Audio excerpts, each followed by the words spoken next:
টাকা পয়সা মানুষ, টাকা পয়সাওয়ালা লোক, বিত্তশালীরা বেয়াদব ছিল না, সম্ভ্রান্ত ছিল, কিন্তু কি কি বেয়াদব ছিল। আরেকটা শব্দ বলতে পারি, মানুষ বেয়াদব কখন হয় জানেন? যখন তার ভিতরে অহংকার ঢোকে। অহংকার ঢুকলেই কি হয়? বেয়াদব হয়। এর আগে বেয়াদব হয় না। বেয়াদব হইতে হলে প্রথম লাগে অহংকার। যখন অহংকার ঢুকা যায় তখনই বেয়াদব হয়, আদব কায়দা বেড়ে যায়। আগের যুগের লোকের অহংকারই ছিল না, প্রতাপশালী ছিল, বেয়াদব ছিল না, অহংকারী ছিল না। তো ইয়াজিদ বিন মুহাল্লাবকে জিজ্ঞাসা করছে, আমা কানা আউয়ালুকা নুতফা, তোর প্রথমটা বীর্য ছিল না? বলছে বালা, অবশ্যই। বলছে আখিরুকা জিফা, তুমি মরা গেলে ফুলন্ত ফাটন্ত দুর্গন্ধময় একটা লাশে রূপান্তরিত হবে না? বলছে বালা, অবশ্যই। বলছে বাইনাহুমা তাহমিলু কাদিরা, এটা দুইয়ের মাঝখানে তুমি আর আমি একটা পেশাব পায়খানার টুকরি, আর কি পেটের ভিতরে কি? আরে বলেন না, পেশাব পায়খানার একটা টুকরি। টুকরি চিনেন? মনে হয় চিনেন না। এখন তার টুকরি সুকরি দিয়ে বাজার করে না। আগে বাজারে গেলে টুকরিওয়ালারা ফিরতে থাকতো, ঘুরতে থাকতো। এখনো করে বাজারে যাই না তো, যুগদর যুগ, এই জন্য দেখি না আর কি। তো বলছে পেশাব পায়খানার টুকরি। তারপরে ইয়াজিদ বিন মুহাল্লাব বলতেছে, আল্লাহি ইয়া শাইখ আরাফতানি হাক্কা, আপনি আমাকে চিনছেন, এই চামচগুলা একটাও আমারে চিনে না। আমার চতুর্দিকে যে চামচগুলা আছে। ইয়াজিদ বিন মুহাল্লাবের জিন্দেগি চেঞ্জ। দিতে দিতে রাত্র পার হয়ে যাবে, হাজারো কাহিনী দেওয়া যায়, ছোট কথায় জীবন চেঞ্জ। তো লম্বা শুনতে হয় না। জীবন যদি চেঞ্জ করতে হয় তাইলে দুটা কথাই জীবন চেঞ্জ হয়ে যায়। এতজনের কথা শুনতে হয় না, এত লম্বা কথার প্রয়োজন হয় না। আজকে তো জীবন চেঞ্জ করার ইচ্ছা আমাদের নাই। জীবন চেঞ্জ করার ইচ্ছা আমাদের নাই। জীবন চেঞ্জ করার ইচ্ছা যদি থাকতো তাহলে এক মজলিসই যথেষ্ট, ভিতরে রং চলে আসতো। আর না হওয়ারও কারণ আছে। না হওয়ারও, আমরা সারাদিন দেহ নিয়া বিভোর, দেহটা নিয়ে সারাদিন ভাবি, ঠিক না? সত্য তো? এই মজলিসে একজনও নাই যে ডেলি 1 মিনিট আত্মা নিয়া ভাবে। 1 মিনিট মাত্র। 60 মিনিটে 1 ঘন্টা, 24/60 যতটুক হয়, 24/60 কত মিনিট? অত মিনিটের ভিতরে 1 মিনিট আমরা আত্মা নিয়ে ভাবি না। আমার ভিতরে যে একটা আত্মা আছে ওটা নিয়ে ভাবি না। ওটা নিয়ে কোনো গবেষণাগার নাই, অথচ দেহ নিয়ে গবেষণা আছে। প্রত্যেক দেশে দেহ নিয়ে গবেষণাগার আছে। স্বাস্থ্যের জন্য বিরাট বড় একটা সেক্টরই আছে, স্বাস্থ্য মন্ত্রণালয়। এটার কাজই মানুষের দেহ নিয়ে ভাবা, দেহের রোগ নিয়ে ভাবা। দেশের সিংহভাগ পয়সা এর পিছনে খরচ হয়, নাইলে ড্রাইভার 400 কোটি টাকার মালিক হয় কি করে? কত? কে? তাইলে যার গাড়ি সে 100 কোটি টাকার মালিক। এটা আমার বোঝানো ইচ্ছা না, আমার বোঝানোর জন্য বলতেছি, কথার আলোচ্য বিষয় না। দেহ নিয়ে তো গবেষণাগার আছে সারা দুনিয়ায়। যেটা দেহ নিয়ে গবেষণা করে ওটার নাম WHO। বিশ্ব স্বাস্থ্য সংস্থা, আজকেই আমি জুমায় বলতেছিলাম আর হাসতেছিলাম, আজকে প্রত্যেক মসজিদের খতিবের কাছে ফাউন্ডেশন থেকে চিঠি আসছে, করোনার ব্যাপারে সবাইকে সতর্ক করেন, সজাগ করেন, সবাইকে সচেতন করেন।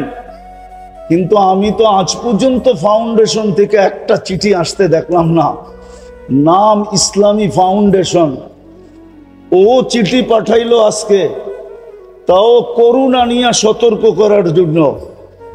আজ পর্যন্ত ফাউন্ডেশনকে দেখি নাই যে একটা চিঠি কোনোদিন ইস্যু করতে যে মানুষের আত্মা নিয়ে মানুষকে সতর্ক করেন।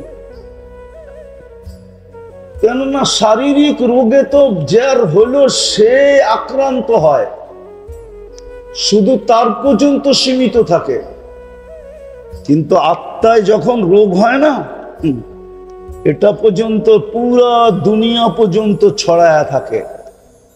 শুধু সে আক্রান্ত হয় না, পরিবার আক্রান্ত হয়, পরিবার হয় না মহল্লা হয়, শুধু মহল্লা হয় না এলাকা হয়, এলাকা হয় না পুরা দেশ হয়। যদি পুরা দেশ কেন পুরো দুনিয়া মানব জাতি আক্রান্ত হয় যখন আত্মায় রোগ হয়। আত্মা যখন কারো লোভ, আত্মার রোগ, শরীরের রোগ না। লোভ কি কি কিসের রোগ? লোভ আত্মার রোগ, এটা শরীরের রোগ না। লোভেই তো পুরা নদী খায়া ফেলছে, ঠিক না? কি আমার তো ওই দিনও মনে আছে এই নদী কত বড়। বড়ই তো হইলাম ঢাকা শহরে, ডাঙ্গুটি খেললাম ঢাকা শহরে। ৭৬ থেকে পড়ি কামরাঙ্গি চরে পড়তাম, ৭৬ আমি ভর্তি হয়েছি কামরাঙ্গি চরে নুরিয়া। ওই থেকে তো এই নদী দেখতেছি কত বড়,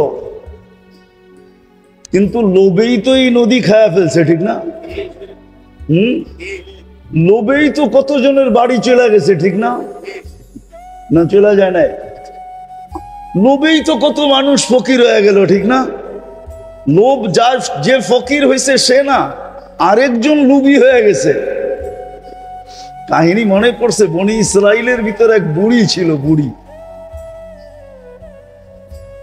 তো রাজার প্রাসাদের কাছেই বুড়ির ঝুপড়ি ছিল। তো মন্ত্রীরা পরামর্শ দিছে, রাজা মহাদয় আপনার বাড়ির পাশে যদি বুড়ির ঝুপড়ি থাকে এটা কি শোভা পায়? তো বলছে কি করব, দেওয়ালটা একটু বাড়ায় নিলেই তো বাড়ির সৌন্দর্যটাও বাড়ে, ঝুপড়িটাও থাকে না। তো রাজার বুঝে আসছে। তো বুড়ি যতদিন ছিল ততদিন তো নিতে পারে না। বুড়ি একদিন জানি কই চলে গেছে বেড়াইতে, আয়সা দেখতেছে ঝুপড়ি সুপড়ি কিছুই নাই, রাজার বাড়ির দেওয়াল লম্বা হয়ে গেছে। তো বুড়ি বাইরে দাঁড়ায় বলতেছে, আল্লাহ আমি না ছিলাম না, তুই ছিলি কই? আমি না ছিলাম না, তুমি ছিলে কোথায়? এরকম হায়াতুস সাহাবাও এক কাহিনী আছে।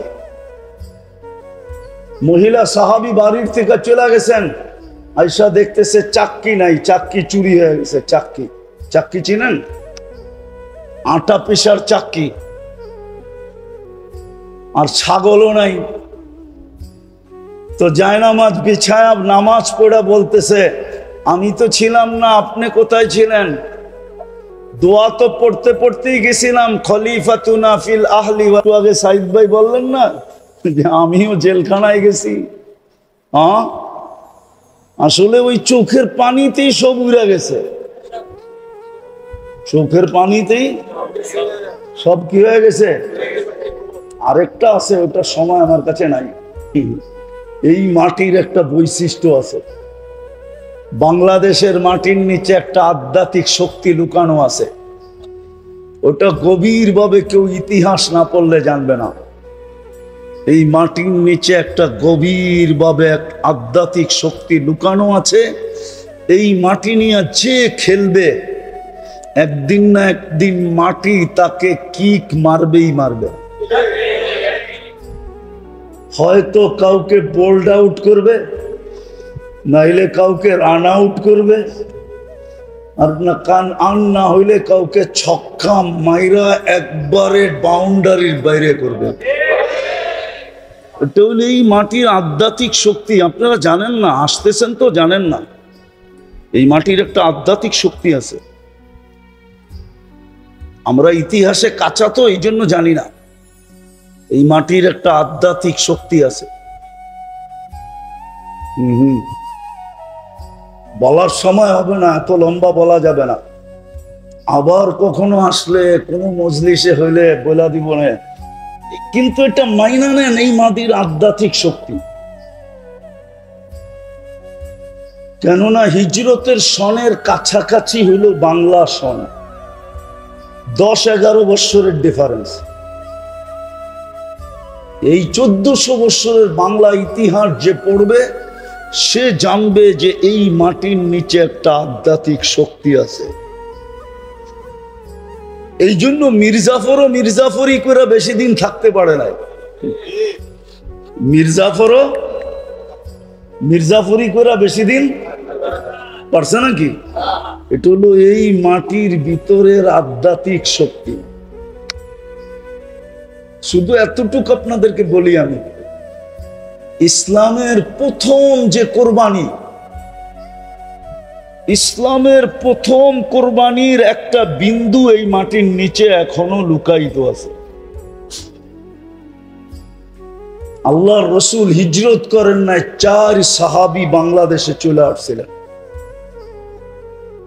আবু ওয়াক্কাস, ওহাব ইবনে মালিক, কাসিম ইবনে হুযাইফা, উরওয়া ইবনে সাসা, 2 জন এখান থেকে চীনে গেছেন। আবু ওয়াক্কাস, ওহাব ইবনে মালিক রাদিয়াল্লাহু তাআলা আনহুমা, 2 জনের কবর চীনে আছে। আর ইতিহাস বলে 2 জনের কবর এই মাটির নিচে আছে। এটা হলো ওই আধ্যাত্মিক শক্তি যেটা ইসলামের প্রথম কোরবানির বিন্দু এই বাংলার মাটির নিচে দাফন হয়েছে। এই জন্য এই মাটি নিয়ে কাউকে বেশি দিন মাটি খেলতে দেয় না। বেশি দিন খেলতে চাইলেই মাটি তাকে কিক মারে।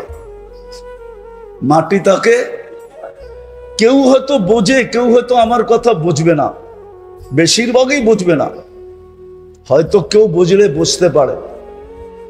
এই জন্যই দেখা যায় অল্প কয়েকদিন পরেই মাটি তাকে কিক মারা শুরু করে। কেননা এই মাটির নিচে একটা আধ্যাত্মিক শক্তি লুকানো আছে।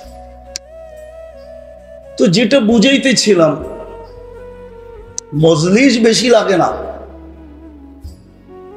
আজকে তো সারাদিন আমাদের চিন্তা দেহ নিয়া, আত্মা নিয়ে কোনো চিন্তা নেই। সমস্ত গবেষণাগার দেহ নিয়ে, আত্মা নিয়ে কোনো গবেষণাগার নাই। সব ক্লিনিক দেহের, আত্মার কোনো ক্লিনিক নাই। সব ফার্মেসি দেহের, আত্মার কোনো ফার্মেসি নাই। সব মেডিকেল দেহের, আত্মার কোনো মেডিকেল নাই। অথচ মানুষের আত্মার রোগেই শুধু সে শরীরের রোগ হইলে সে একা আক্রান্ত হয়, কিন্তু আত্মার রোগী হইলে জাতিকে জাতি, পুরো গোষ্ঠী, পুরো মানব জাতি আক্রান্ত হয়। আজকে জুলুম মানুষের হিংসার কারণ, মানুষের কারণেই দুনিয়াতে আজকে জুলুম আর জুলুম, মানুষের আত্মার রোগের কারণে। আর হাদিসও আছে, একজনের আত্মার রোগের কারণে একটা জাতি মারা যাবে। শুধু একজনের আত্মার রোগ, কয়জনের? এক ফ্যামিলির আত্মার রোগ, পুরো জাতি ধূলিসাৎ হয়ে যাবে। আর আমরা চোখে এখন এটাই দেখতেছি, আমাদের আত্মার রোগ। ইসলাম এই জন্যই দরকার, আত্মার রোগকে নির্ণয় করা দরকার। আমরা আত্মা নিয়ে ভাবি না। আরে রোগ বইলা কি লাভ হবে যদি আপনার ভিতরে ভাবনাই না আসে? শুধু শুধু তো হাদিস বলে নাই, আত্মা নিয়ে ভাবতে গেলে লা তাফাক্কুরু সা খায়রুম মিন ইবাদাতি 60 ও 70 সানা। এই হাদিস আত্মার ভাবনার ব্যাপারেও, যে আত্মা নিয়ে ভাববে তাকে 60-70 বৎসরের ইবাদতের সওয়াব প্রত্যেক মুহূর্তে দেওয়া হবে। চাই নারী হোক, চাই পুরুষ হোক, চাই যুবক হোক, চাই বৃদ্ধ হোক, বাচ্চার থেকে তো কলম উঠানো। আজকে তো আমাদের ভিতরে আত্মা নিয়ে কোনো ভাবনাই নেই, চিন্তাই নাই। আমরা বিশ্বাস করতে রাজি না যে আত্মার আবার রোগ হয় কোত্থেকে। না, রোগ তো আত্মারই হয়। বরং দেহের রোগ তো মানুষকে শুধু দুনিয়াতে না, দেহের বহুত রোগ আছে যেই রোগ দ্বারা মানুষকে আল্লাহ উচ্চ থেকে উচ্চ মর্যাদায় আসীন করেন, উচ্চ থেকে উচ্চ মর্যাদা দান করেন। আপনি উঠান, ডায়রিয়া হয়ে মারা গেলে শাহাদাতের মউত। কি মউত? কি শাহাদাতের মউত? কি ছোট মউত? ডাকায়া ভাষা বোঝেন?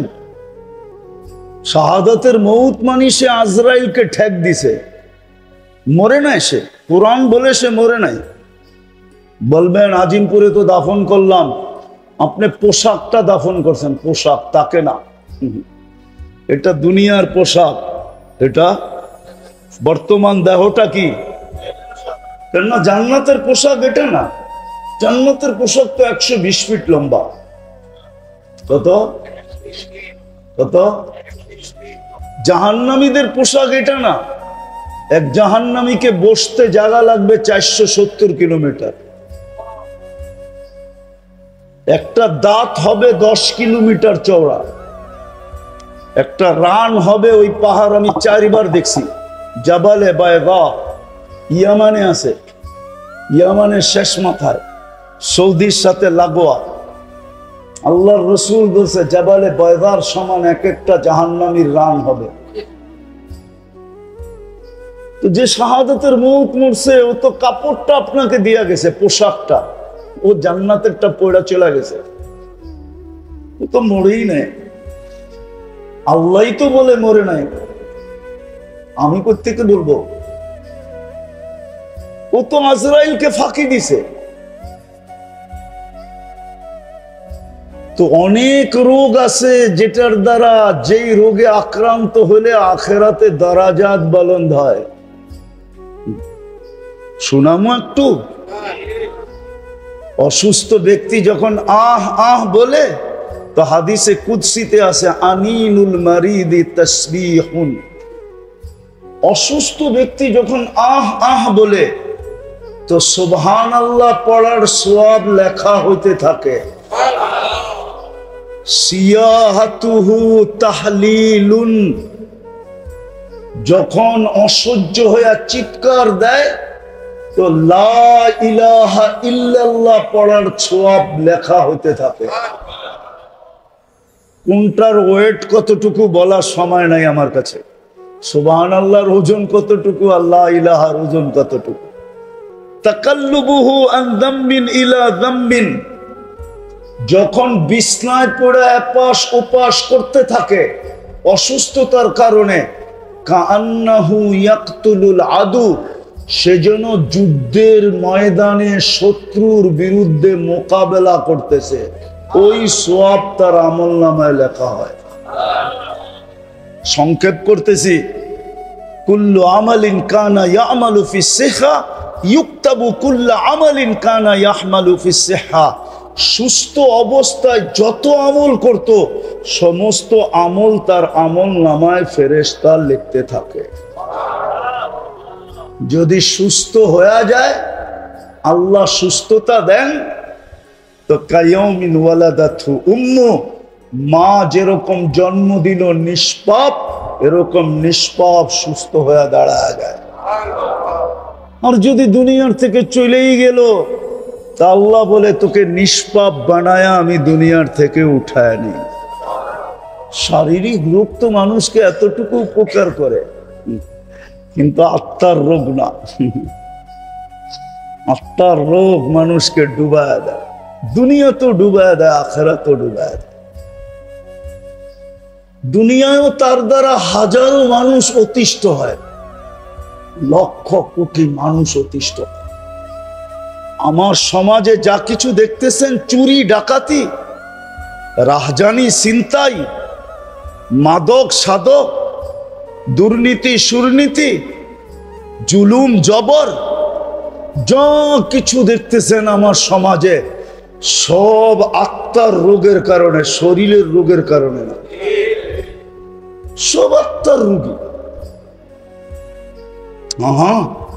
এই জন্যই তো আল্লাহর রাসূল বলছেন, একদিন আসবে হাওয়া ফিহি কাইদুল ইলমি, আমার উম্মত বিদ্বান হবে কিন্তু বিদ্যার আলোকে চলবে না, ও বিদ্যাকে স্বার্থ সিদ্ধির জন্য ব্যবহার করবে। তখন কি হবে?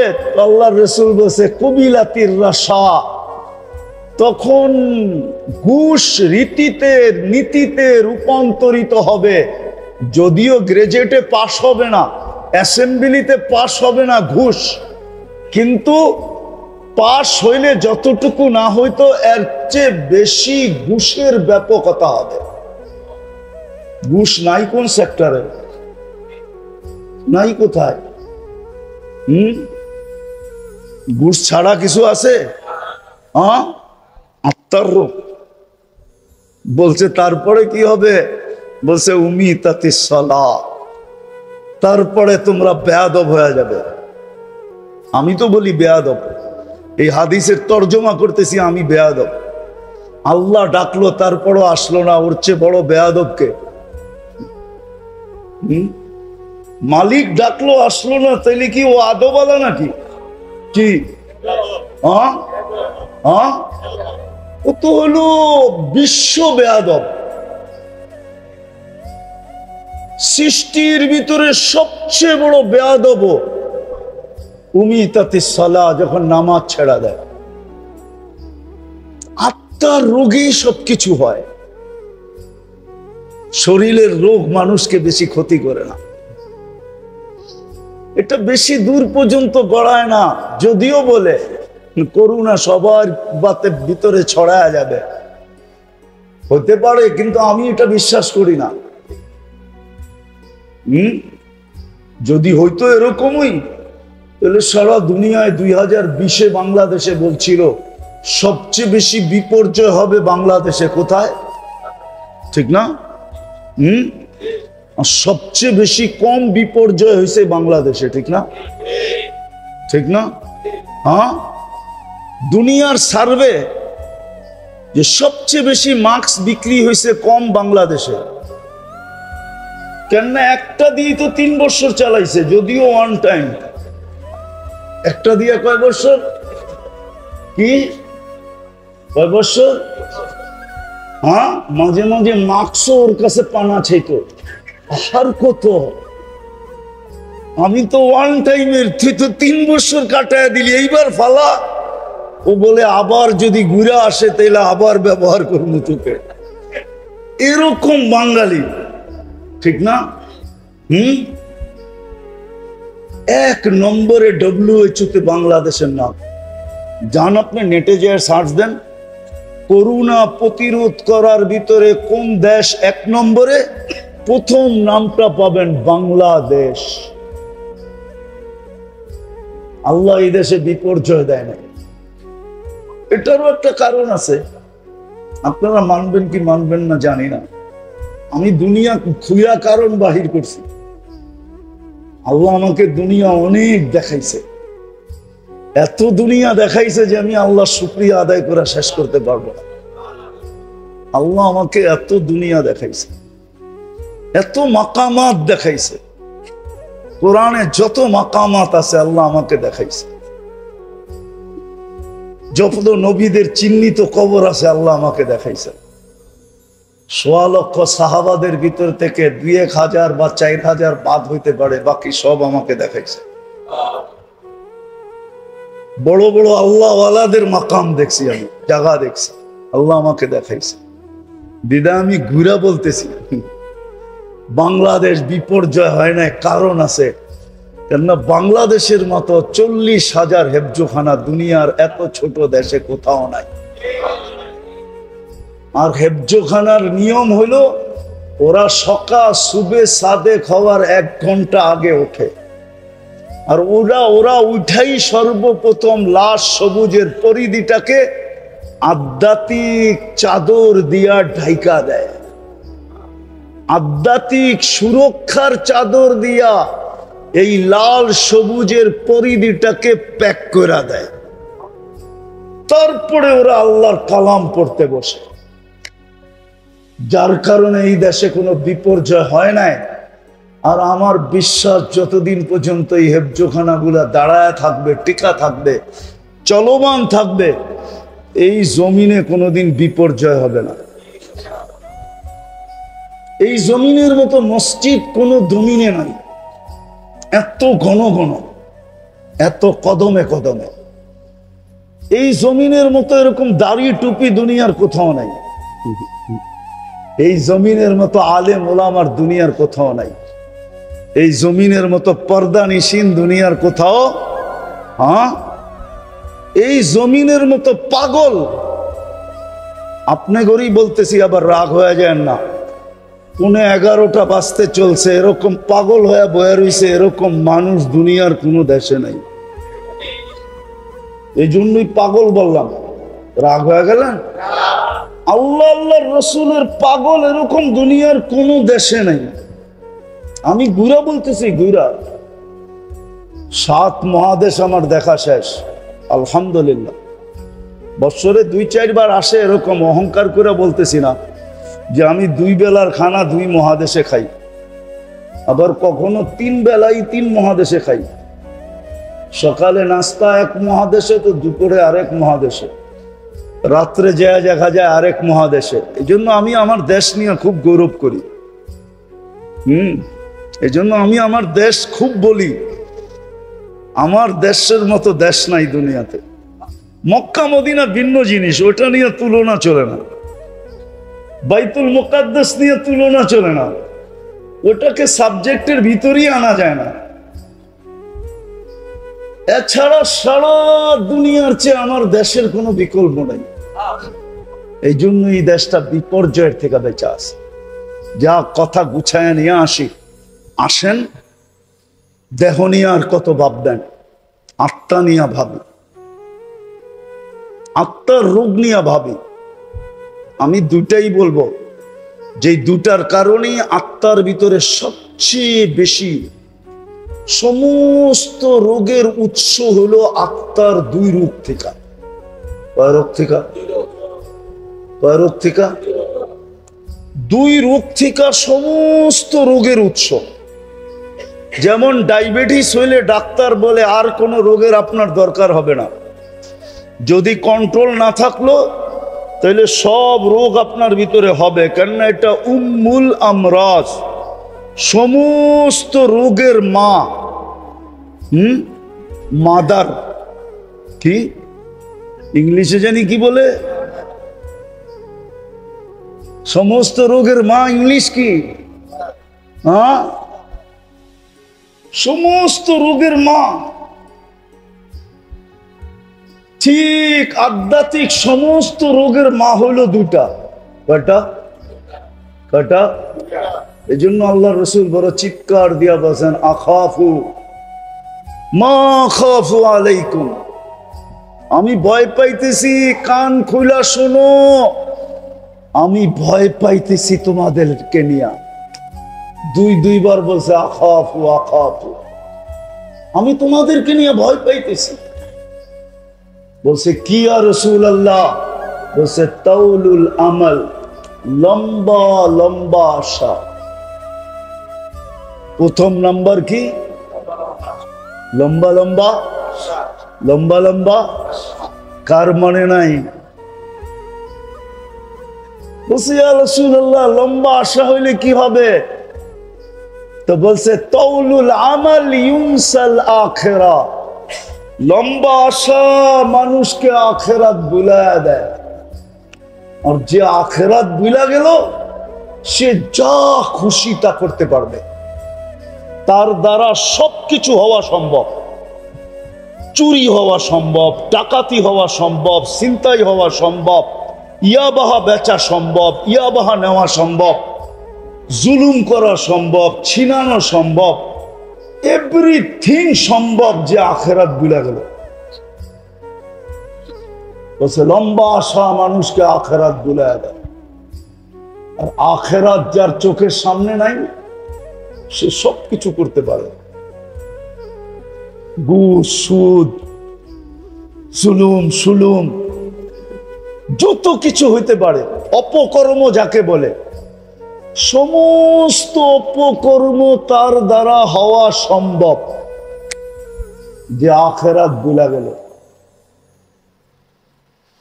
আজকে আমরা আখেরাত ভুলা গেছি। আখেরাত আখেরাত যে ভুলা যায়, হায় হায় হায়, অসংখ্য দাম। আখেরাত যার স্মরণ থাকে, কসম খোদার, ও তো পাও উঠাইতে পারে না। উঠাইতে গেলেও চিন্তা করে আখেরাত বনবে না বিগাড়বে, আখেরাত ঠিক হবে না বরবাদ হয়ে যাবে। ও তো পিঁপড়া পর্যন্ত মারতে পারে না, পিপিলিকা পর্যন্ত ওর হাতের আঙ্গুলের দ্বারা অহেতুক পদদলিত হইতে পারে না। কেননা পিঁপড়া আল্লাহর সৃষ্টি। কার সৃষ্টি? কার সৃষ্টি? কে সৃষ্টি করছে? মানুষ মারবে? এখন তো পিঁপড়া মারা কঠিন। কাউকে ৫,০০০ টাকা দিয়া বলেন কুকুরটারে মার, ও হাসি দিয়া বলবে কুকুরটা কি করছে, ওরে মারমু। বলেন না একটা মানুষ মারতে, মেরা ফেলবো। তো কুকুর মারতে রাজি হবে না, ও মানুষ মারতে রাজি। নাইলে মুসলিম সমাজে মাদক, মুসলিম সমাজে মাদক, মুসলিম যুবক মাদকে আসক্ত, মুসলমান মাদক বেচে।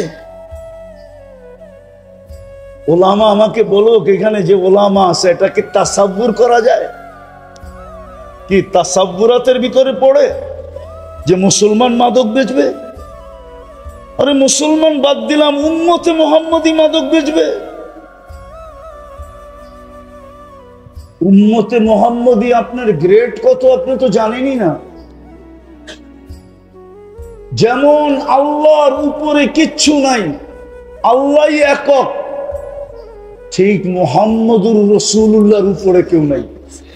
আছে নাকি? এরকম উম্মতে মুহাম্মদীর উপরে কেউ নাই। আছে নাকি? আল্লাহ যেরকম আহাদ উলুহিয়াতের ভিতরে, রিসালাতের ভিতরে মুহাম্মদুর রাসূলুল্লাহ আহাদ। উম্মতিয়াতের ভিতরে উম্মতে মুহাম্মদী ও আহাদ। কি? কুল হুয়াল্লাহ। উলুহিয়াতের ভিতরে আল্লাহ কি? আহাদ। রিসালাতের ভিতরে মুহাম্মদুর রাসূলুল্লাহ আহাদ। উম্মতিয়াতের ভিতরে উম্মতে মুহাম্মদী আহাদ।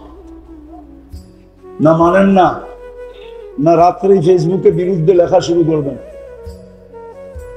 আহাদ। ওই উম্মত মাদক বেচে। কি মাদক কি বাংলাদেশে মুসলমান বেচে না? ওই উম্মত মাদক বেচে। ওই উম্মত বাড়ি জমিন ছিনায়। হায় হায় হায়। সর্বপ্রথম রোগ হইল তাউলুল আমাল, যেটার ফলাফল দাঁড়ায় আখিরাত ভুলা যায়। দ্বিতীয় রোগ হইল ইত্তেবাউল হাওয়া, মন চাহি জীবন। আমি সব জায়গায় চলে আসছি।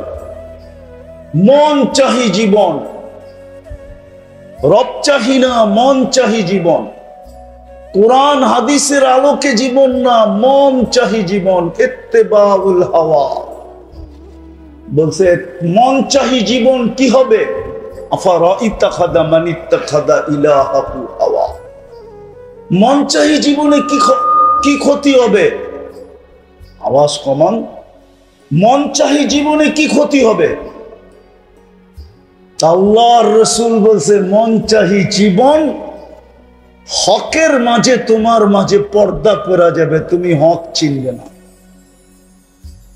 বিদ্যা থাকবে কিন্তু তোমার ভিতর থেকে ওই পার্স বিনষ্ট হয়ে যাবে যেই পার্স থাকলে হক চিনে, মানুক আর না মানুক চিনে, মানুক আর না মানুক, মানুক আর না মানুক চিনে। আমার মনে আছে কোনো এক সময়, ভাই ছোলো করো ছোলো, আমার মনে আছে আমি একবার বয়ান করতেছিলাম জজদের ভিতরে। বাংলাদেশের 850 জজ আছে, রমজানে ওদের একটা ইফতার পার্টি হয়, তো কোনো এক সময় আমাকে ইনভাইট করছিলেন, তো আমি জজদেরকে বলতেছিলাম 850, এখন একটু বেশি হবে, 900 950 মতো। ওই সময় যে মন্ত্রী ছিল ওনার নামও আমি জানি, উনি আমার পাশে বসা ছিল, তো বলতেছিল আসরের পরে ইফতার কাছাকাছি আমি বয়ান করতে গেলে হুজুরের বয়ান করা হবে না, তা আমি বয়ান করলাম না, আজকে হুজুরের বয়ানই শুনি। তা আমি বলতেছিলাম শোনেন, আমি জানি আপনারা যেখানে বসে আছেন আমার মতো দাড়ি টুপি নিতে পারবেন না,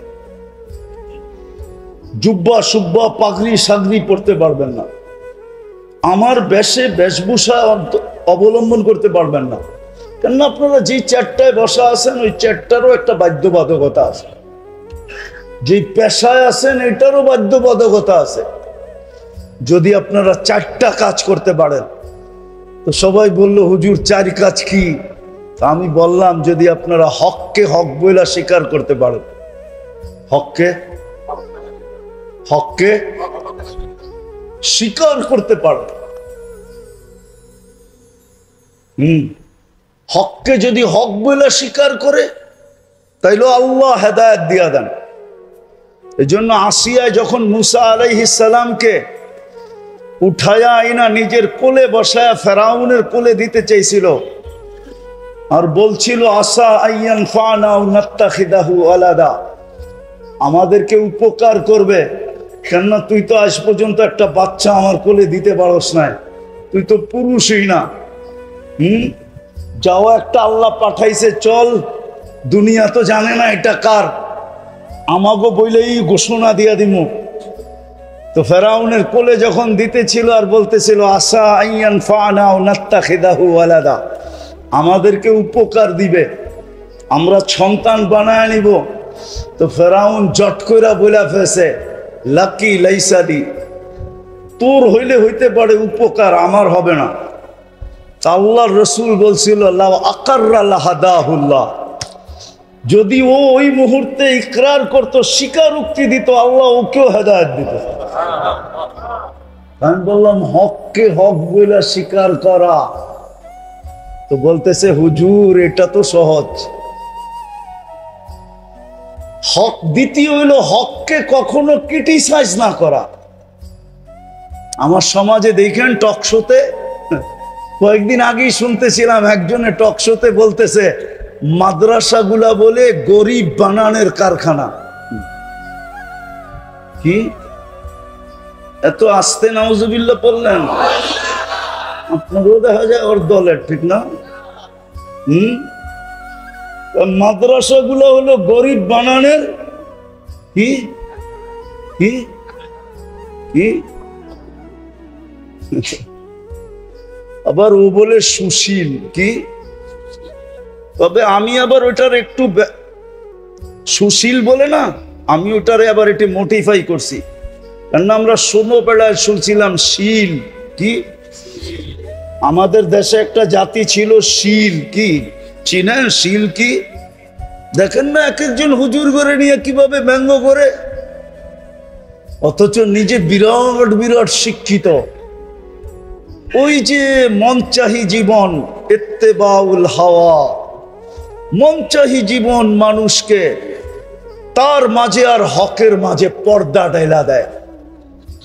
শিক্ষা দীক্ষা সবকিছু থাকা সত্ত্বেও, যুক্তি তর্ক বোঝা সত্ত্বেও হককে মানে না। হক মানার ক্ষমতা তার ভিতর থেকে বিলুপ্ত হয়ে যায়। আর যার ভিতর থেকে হক মানার ক্ষমতা বিলুপ্ত হয়ে যায়, খোদার কসম, ওকে দিয়া যা খুশি তা করানো যায়। ওকে দিয়া সূর্যের আলো তো করানো যায়, আবার রাতের অন্ধকারও করানো যায়। হ্যাঁ হ্যাঁ, সূর্যের আলো তো করানো যায়। আমি আপনাদেরকে আঙ্গুল দিয়ে দেখাইতেছি না, আপনাদের সামনে প্রস্ফুটিত। নাহলে মানুষকে পাখির মতো গুলি করে মারে কি করে? ঠিক না? মানুষকে গুলি করে মারে কি করে? মানুষকে মারে, আবার স্বজাতিকে মারে, স্বদেশীকে মারে, আবার স্বভাষাভাষীকে মারে। ভাষা এক, দেশ এক, জাত এক, পাখির মতো গুলি করে মারে। বুঝা গেল হক ওর কাছে নাই, হক ওর কাছে নাই। কেননা ওর মন চাহি জীবন হয়ে গেছে। এই দুটা রোগের থেকে আমাদেরকে বাঁচা উচিত। দুটা রোগের থেকে যদি বাঁচতে পারলেন, একটা হলো লম্বা আশা, যেটা আল্লাহ রসুল ইঙ্গিত দিছে, ইদা আসবাহতা ফালা তানতাদিরিল মাসা, যেটা বাংলার জমিনে আল্লাহ সত্যায়িত করছে, 1 মিনিটের নাই ভরসা। যে লেখছে, সে গাইছে, স্টেজে তার উপরে সত্যায়িত হয়েছে। ফিরোজ শাহী লেখছে, গাইছে, আর গাজীপুরের স্টেজে এই গান গাইতে যেয়ে মারা গেছে। আল্লাহ বুঝেইছে তুমি আশা লম্বা করো না, আশা যত খাটো করা যায়। আসবাহতা ফালা তানতাদিরিল মাসা। আপনাদের এলাকার নাম কি? ওয়ার্ডের নাম কি? হাজারিবাগ, থানা হাজারিবাগ, ঠিক না? হাজারিবাগের মানুষ আজকে সূর্যটা বলতে বলতে ডুবছে। লান আউদ ফি হায়াতিকা আবাদা। হতে পারে কাল সকালে তোমরা আমাকে কেউ উঠতে দেখবে না। আল্লাহ পারে। জমিন প্রতি মুহূর্ত আল্লাহকে বলে, আলা কুল্লা ইয়াউমিন ওয়াল আরদু তাস্তাযিনু রাব্বা। জমিন প্রতি মুহূর্ত বলে, আল্লাহ অনুমতি দেন না। আন আবতালিয়া ইবনা আদম ফি বাতনি, আমি মানুষকে পেটে নিয়ে যাই। আল্লাহ জিজ্ঞাসা করে, কেন? যাহারা মালাআ যাহরি যুলমান ওয়া জাওরা, আমার পিঠটা জুলুম অত্যাচার গুনায় ভরে গেছে, আমি আর সইতে পারতেছি, অনুমতি দেন না। প্রতিদিন জমিন বলে, প্রতি মুহূর্ত বলে। এটার নাম ওই ভূমিকম্প। ভূমিকম্প এটার নামই কম্পা ভূমি বলে ইন্দোনেশিয়ার ভাষায়, বাংলার ভাষায় বলে ভূমিকম্প। ভূমিটা কাঁপতে দেরি, আমরা পেটে যাইতে হয়তো দেরি করব না। আজকে সূর্য বলতে বলতে ডুবছে। বিদায় আসেন, যদি নিজের শুদ্ধি চান, আশাকে ছোট করেন, মন চাহি ছাড়েন, আল্লাহ চাহি ধরেন, রসুল চাহি ধরেন। আল্লাহ কি চায়, রসুল কি চায়, কোন মুহূর্ত আপনার কাছে কি চায়, বলবেন এটা শিখবো কোথায়? ওটার জন্য বাংলাদেশের মতো সহজ পরিবেশ দুনিয়ার কোনো দেশে নাই। আমার বয়ানে আছে, শুনতে পারবেন। এক মাসলার জন্য আমার কাছে 700 কিলোমিটার দূর থেকে আসছে। 2008 আমার সফর চলতেছিল এন্টার ইউরোপ। আমি জার্মানির ফ্রাঙ্কফুর্টে বসা ছিলাম। 700 কিলোমিটার দূর থেকে একজন নবমুসলিম আসছে একটা মাসলা জিজ্ঞাসা করতে। আমি শোনার পরে বলছিলাম, তোর পাও দুইটা দে, আমি একটা চুমা দিয়া নেই। কেননা হাদিসের আলোকে তোর পাও চুমা পাওয়ার যোগ্য। তুই যত জায়গা দিয়ে আসছ, সমস্ত জায়গার তরু লতা গাছপালা মাটির কণা পর্যন্ত তোর জন্য ইস্তেগফারের দোয়া, মাগফিরাতের দোয়া করছে। তুই দে আগে, পাও দুইটা চুমা দে। মাসলাটা ছিল, আমি নবমুসলিম, আমার মা বাবা মুসলমান না। ইসলাম, আল্লাহ, রসুল, কোরআন, হাদিস আমার অমুসলিম মা বাবার সাথে কেমন ব্যবহার শিখায়, আমি কেমন ব্যবহার করব। কিন্তু আমি বাংলাদেশে বুড়া হয়ে গেলাম, আজ পর্যন্ত কোন যুবক আমাকে এসে জিজ্ঞাসা করে না যে আমার মা বাবার সাথে আমি কেমন ব্যবহার করব। আপনারা কোনোদিন জিজ্ঞেস করছেন? একজন হাত উঠায় বলেন যে আমি কোন হুজুরকে যে জিজ্ঞেস করছি আমার মা বাবার সাথে আমি কেমন ব্যবহার করব, বলেন। 700 কিলোমিটার দূর থেকে আসছে নবমুসলিম। ওই কাহিনী আমার দিলে গাইথা গেছে, এই জন্য আমি মাঝে মাঝে শুনাই। আমাদের দেশে এটা জানা অনেক সহজ। আল্লাহ কদমে কদমে হক্কানি আলেম দিয়া দিছেন। আলেম কামরাঙ্গীর চর দেখলে আমার হাসি লাগে কেন জানেন? বর্ষাকালে আমরা সেই কিল্লার মোড়ের থেকে নৌকায় বসতাম, আর নুরিয়া মাদ্রাসার পুরান বাথরুমের পিছে যায়া নামতাম। মাঝে মাঝে সাইদ সাহেব চলে গেছে মনে হয়, ওনাদের বাড়ির পিছন দিয়া, কুমিল্লা পাড়ার পিছন দিয়ে আমরা যেতে থাকতাম নৌকা দিয়া। এক নুরিয়া মাদ্রাসা ছিল। আজকে কামরাঙ্গীর চরে 500-র উপরে মাদ্রাসা, কয়েক ডর্জন হলো দাওরায়ে হাদিস মাদ্রাসা, পুরুষ মহিলা মিলা। বাংলাদেশের মতো সুযোগ আল্লাহ দুনিয়ার কোথাও দেন নাই। শিখার জন্য যদি শিখতে চায়, মন চাহি বাদ দিয়া যদি রব চাহি চায়, মন চাহি বাদ দিয়া যদি মুহাম্মদুর রাসূলুল্লাহর তরিকা শিখতে চায়, তাইলে কদমে কদমে ওলামা, কদমে কদমে মাদ্রাসা, কদমে কদমে আল্লাহওয়ালা। এত আল্লাহওয়ালা এই দুনিয়ার কোন দেশে নেই। আমার সফরের জীবনের অভিজ্ঞতা আমি বলতেছি। আমি বেশিরভাগই তো রাত্রে নামি, আর প্লেনে ফার্স্ট ক্লাসে থাকলেও ঘুম হয় না। কেন হয় না জানি না, গাড়িতেও হয় না, প্লেনেও হয় না।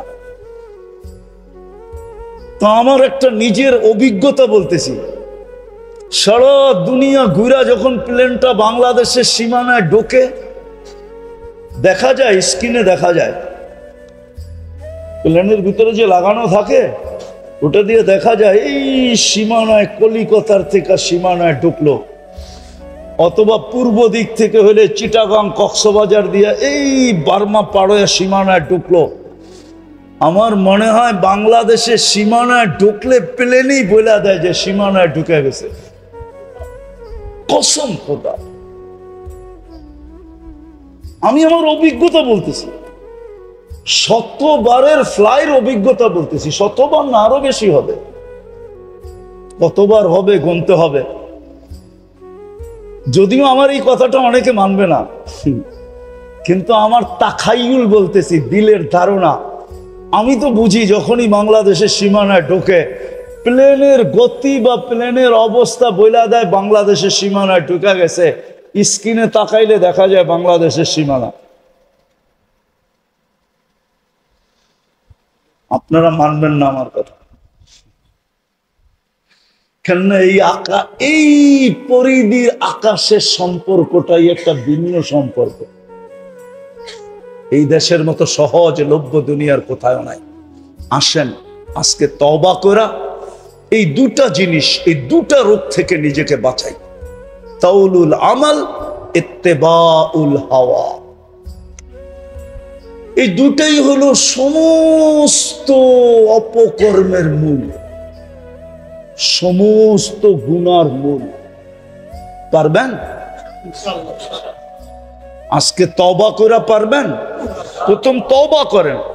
করলেন তওবা? কে কে তওবা করবেন দেখি? পাক্কা? তাহলে বলে দেন আল্লাহ তওবা করলাম। বলেন বলেন বলেন, আল্লাহ তওবা করলাম। নামান, এতটুকুই যথেষ্ট। আল্লাহ এখন প্রথম আকাশে ডাকতেছে, হাল মিন মুস্তাগফির ফাগফির আলা। বন্ধুর উম্মত, হায় হায় হায়, বন্ধুর উম্মত, হাবিবুল হাবিবি হাবিবুন। আমরা বন্ধুর উম্মত, আর বন্ধু আল্লাহর বন্ধু, বন্ধুর বন্ধু বন্ধু। হাবিবুল হাবিবি হাবিবুন, বন্ধু আল্লাহর হাবিব।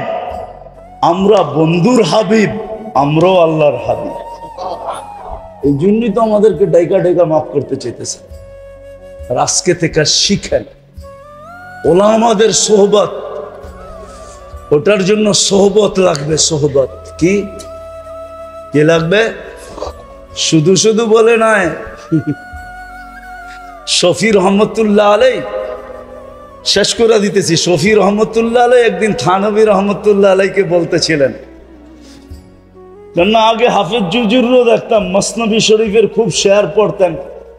হাকিম আখতার সাহেব রহমতুল্লাহ আলাইও দেখতাম মসনবী শরীফের খুব শেয়ার পড়তেন। তো থানভী রহমতুল্লাহ আলাইও খুব পড়তেন। তো শফি সাহেব রহমতুল্লাহ আলাই বলতেছে, কয় শোয়ারারা, শায়েররা, মসনবী তো শের না, শায়েররা অতিরঞ্জিত বেশি করে। তো বসে থানভী রহমতুল্লাহ আলাই জিজ্ঞাসা করছে, কি অতিরঞ্জিত? বা একদম সোহবতে বা আউলিয়া, সামান্য সময় আল্লাহ ওয়ালাদের হক্কানি আলেমদের সোহবত বেহতের আস সদ সালে তাআত বেরিয়া, রিয়াহীন 100 বছর ইবাদতের চেয়ে উত্তম। বলছে এটা কি অতিরঞ্জিত না? থানভী রহমতুল্লাহ আলাইহি বলে 100 না লেখছে, 1 লাখ লেখলেও তো অতিরঞ্জিত হবে না। কেননা হইতে পারে যেই মুহূর্ত আল্লাহ ওয়ালাদের হক্কানি আলেমদের সোহবতে ছিল, ওই সময়টা কবুলিয়াতের ছিল, আর ওই সময় সে আল্লাহর কাছে কবুল হয়ে গেছে, তাইলে তো সারা জীবনের জান্নাত ওই মুহূর্তেই বনা গেছে। তো লক্ষ কোটি বছর বললেই অসুবিধা কি? শফি সাহেব রহমতুল্লাহ আলাইহি বলতেছিলেন, মুফতি আজম শফি রহমতুল্লাহ আলাইহি, এবার হাটহাজারী শফি সাহেব হুজুর মনে করেন না, ওনার নাম আহমদ শফি, আর উনি হলেন মুফতি শফি। হ্যাঁ, তো উনি বললেন যে এখন আমার বুঝে আসছে, আপনার সোহবতে না আসলে আমার এটাও বুঝে আসতো না।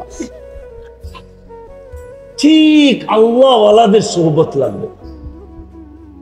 জাতিকে তো এটাই বুঝাইতে পারলাম না যে ওলামাদের সোহবত কত জরুরি, আল্লাহ ওয়ালাদের সোহবত কত জরুরি, এটাই তো আমরা বুঝাইতে পারলাম না।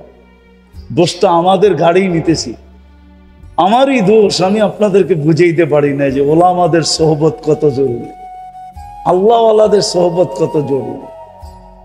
আল্লাহ আমাদেরকে আমল করার তৌফিক দান করেন। ওমা আলাইনা ইল্লাল বালাগ। লাকাল হামদ কামা ইয়ানবাগি লিজালালি ওয়াজহিক ওয়া আযীমি সুলতানিক। সাল্লি ওয়া সাল্লিম ওয়া বারিক আলা হাবিবিকা মুহাম্মদ সালাতান ওয়া সালামান খালিদান মা খুলুদিক দাইমান মা দাওয়ামিক লা মুনতাহা লাহু দুনা ইলমিক ওয়া লা মুনতাহা লাহু দুনা মাশিয়াতিক ওয়া লা জাযা লিকাইলিহি দুনা রিদা। আয় আল্লাহ, বেশি কিছু চাবো না। আয় আল্লাহ, এই আয়োজনটাকে কবুল করেন, এই আয়োজকদেরকে কবুল করেন। আয় আল্লাহ, যেই নামে এই খানকাটাকে কবুল করেন। আয় আল্লাহ, এটাকে শুধু ক্লিনিক হিসাবে না, এটাকে ইউনিভার্সিটি কলেজ হিসাবে কবুল করেন, ইউনিভার্সিটি হিসাবে কবুল করেন। আয় আল্লাহ, যেরকম মেডিকেল ইউনিভার্সিটি আছে, এটাকে এরকম আধ্যাত্মিক ইউনিভার্সিটি হিসাবে কবুল করেন। যারা আসছে তাদেরকেও কবুল করেন, যারা আসতে পারে না, আকাঙ্ক্ষা ছিল, তাদেরকেও কবুল করেন। আজকে তো পুরা এলাকাবাসীকে কবুল করেন, পুরা থানাটাকে কবুল করেন, আজকে তো পুরো উম্মতকে কবুল করেন, আজকে তো ইনসানের সাথে সাথে জিন্নাতকেও কবুল করেন। আল্লাহ, কবুলিয়াত চাই, আর কিচ্ছু চাই না। আমরা জানি কবুলিয়াত হলে সব হয়ে যাবে, আর কিচ্ছুর প্রয়োজন হবে না। আল্লাহ, এক ফোঁটা পানি, তাও বিদঘুটে দুর্গন্ধময়, তাও নিকৃষ্ট, কবুলিয়ত পাইছে দেখি তো আজকে সৃষ্টির সেরা।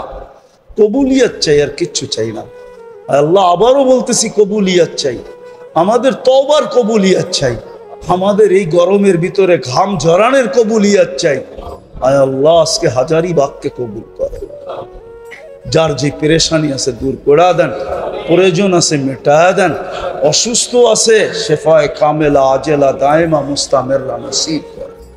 আয় আল্লাহ এই প্রতিষ্ঠানটাকে কবুল করেন, এর ছাত্রদেরকে কবুল করেন, ওস্তাদদেরকে কবুল করেন, প্রতিষ্ঠাতাদের কিয়ামত পর্যন্ত নসলকে কবুল করেন। এর জরুরত থাকলে খাজানায় গায়েব থেকে পুরা করা দেন। আয় আল্লাহ যারা বরাবর ইমান নিয়ে যারা কবরে চলে গেছে সবাইকে মাফ করা দেন।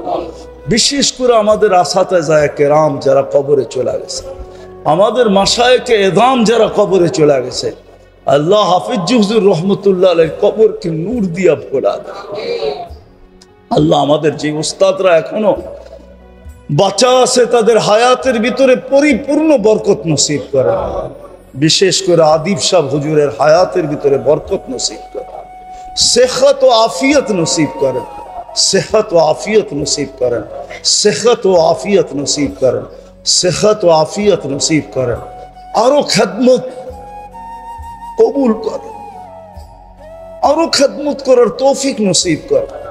আল্লাহ থানবী রহমতুল্লাহ আলাইহি 63 বছরে 1300 কিতাব লেখছে। আল্লাহ আল্লাহ আদিব সাহেব হুজুরকেও আপনি এইভাবে কবুল করেন যে দুনিয়ার থেকে চলে গেলে চলে যাওয়ার পরেও যেন আমরা দেখি যে হায়াত দিয়া ওজন দিলে কিতাব কয়েক লক্ষ গুণ বেশি হবে। আয় আল্লাহ আমাদের মা বাবাকে মাফ করে দেন, আমাদের আত্মীয় স্বজনকে মাফ করে দেন। আল্লাহ আমাদের দেশটাকে আপনি হেফাজত করেন, সারা দুনিয়ার মুসলমানকে আপনি হেফাজত করেন। আয় আল্লাহ যদিও এই কথা আপনার শানের মোতাবেক হবে না, আপনি আমাদের উপরে নারাজ হয়েছেন এই কথা তো বলতে পারি না, কিন্তু অভিমান করছেন এটা বলতে পারি। সত্যই আপনি আমাদের উপরে অভিমান করছেন, নাইলে এরকম হবে কেন? উম্মতে মুহাম্মদীর এই দুর্দশা হবে কেন? আপনি অভিমান উঠায় নেন, ফিলিস্তিনকে যুক্ত করে দেন, ইসলামের ঝান্ডাকে উঁচা করে দেন, মুসলমানদেরকে আপনি হেফাজত করেন। আল্লাহ ওই কথাকে আপনি মিথ্যা প্রমাণ করেন। সারা দুনিয়া এখন চিৎকার দিতেছে আপনি নাকি আমাদেরকে ছেড়া দিছেন, আপনি নাকি মুসলমানকে ভুলে গেছেন, আপনি নাকি মুসলমানদেরকে ছেড়া গেছেন। আল্লাহ এই কথাকে আপনি মিথ্যা প্রমাণ করে দেন, আপনি আপনার কুদরতকে দেখায় দেন। আরিনা আজাইবা কুদরতাক ওয়া সাল্লাল্লাহু তাআলা আলা খায়রি খালকিহি মুহাম্মাদি ওয়া আলিহি ওয়া আসহাবি আজমাইন বিরহমাতিকা ইয়া আরহামার রাহিম। আমার সমাজে দেখেন টক শোতে কয়েকদিন আগেই শুনতেছিলাম একজনে টক শোতে বলতেছে মাদ্রাসাগুলা বলে গরিব বানানোর কারখানা। কি এত আস্তে নাউজুবিল্লাহ বললেন? আপনারও দেখা যায় ওর দলের, ঠিক না? মাদ্রাসাগুলো হলো গরিব বানানোর। দেখেন না এক একজন হুজুর করে নিয়ে কিভাবে ব্যঙ্গ করে, অথচ নিজে বিরাট বিরাট শিক্ষিত। ওই যে মনচাহি জীবন, ইত্তেবাউল হাওয়া, মনচাহি জীবন মানুষকে তার মাঝে আর হকের মাঝে পর্দা ডাইলা দেয়। শিক্ষা দীক্ষা সবকিছু থাকা সত্ত্বেও, যুক্তি তর্ক বোঝা সত্ত্বেও হককে মানে না। হক মানার ক্ষমতা তার ভিতর থেকে বিলুপ্ত হয়ে যায়। বাংলাদেশের মাটির নিচে একটা আধ্যাত্মিক শক্তি লুকানো আছে, ওটা গভীরভাবে কেউ ইতিহাস না পড়লে জানবে না। এই মাটির নিচে একটা গভীরভাবে এক আধ্যাত্মিক শক্তি লুকানো আছে। এই মাটি নিয়ে যে খেলবে একদিন না একদিন মাটি তাকে কিক মারবেই মারবে। হয়তো কাউকে বোল্ড আউট করবে, নাইলে কাউকে রান আউট করবে, আর না হইলে কাউকে ছক্কা মাইরা একবারে বাউন্ডারির বাইরে করবে। এটা হলো এই মাটির আধ্যাত্মিক শক্তি। আপনারা জানেন না, আসতেছেন তো জানেন না, এই মাটির একটা আধ্যাত্মিক শক্তি আছে। নাইলে ড্রাইভার 400 কোটি টাকার মালিক হয় কি করে? কত? কে? কি? তাইলে যার গাড়ি সে কয়শো কোটি টাকার মালিক। ইসলাহি মজলিস দুনিয়াবি কথা না, আল্লাহ আল্লাহর রসুলের কাছে আকর্ষণের পাত্র হবে। এটার জন্য আমাদের ভিতরে কিছু কোয়ালিটি লাগবে, কিছু জিনিস লাগবে, যেটার দ্বারা আকর্ষণের পাত্র হবে। নাইলে রং ঢং দেখলে বেলাল রাদিয়াল্লাহু তাআলা আনহুর ভিতরে দুনিয়ার কোনো জিনিসই তো ছিল না, না রং ছিল না ঢং ছিল। ইথিওপিয়ার মানুষগুলা এখনো দেখলে হাসি লাগে। আমি অতিরঞ্জিত করতেছি না, আমি 6 বার গেছি ইথিওপিয়া। তো মাঝে মাঝে বেশিরভাগ মানুষ দেখলে হাসি আসে, মনে হয় ডাইসের ছোঁয়াই লাগায় নেয়। নাক দেখো কেমন, পাও দেখো কেমন, ঠোঁট দেখো কেমন, রং দেখো কেমন, কিন্তু আল্লাহর কাছে আকর্ষণের পাত্র ছিল, ঠিক না? আল্লাহর রসুলের কাছে আকর্ষণের পাত্র ছিল।